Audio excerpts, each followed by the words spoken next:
Il y a plus d'un an, le chancelier allemand Olaf Scholz a déclaré que l'invasion de l'Ukraine par la Russie constituait un tournant. Depuis lors, l'Allemagne est devenue le premier fournisseur d'armes de l'Ukraine sur le continent. Un changement de politique remarquable, étant donné qu'auparavant l'Allemagne ne fournissait pas d'armes à un pays en guerre.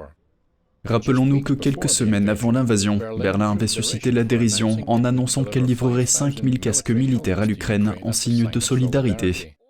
Ce tournant a déclenché une augmentation massive des dépenses des forces armées allemandes à la mi-2022, qui a reçu le soutien des législateurs, y compris du principal groupe d'opposition.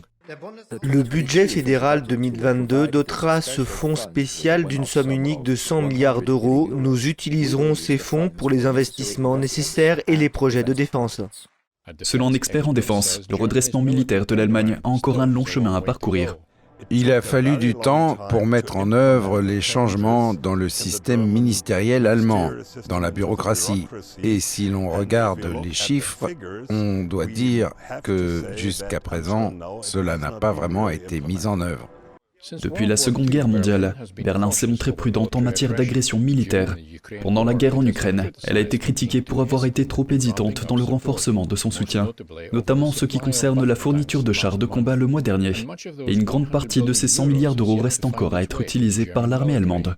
Après des années de négligence et d'équipements vétustes et peu performants, Berlin a déclaré ce mois-ci qu'elle consacrerait irrévocablement au moins 2% de son PIB à la défense.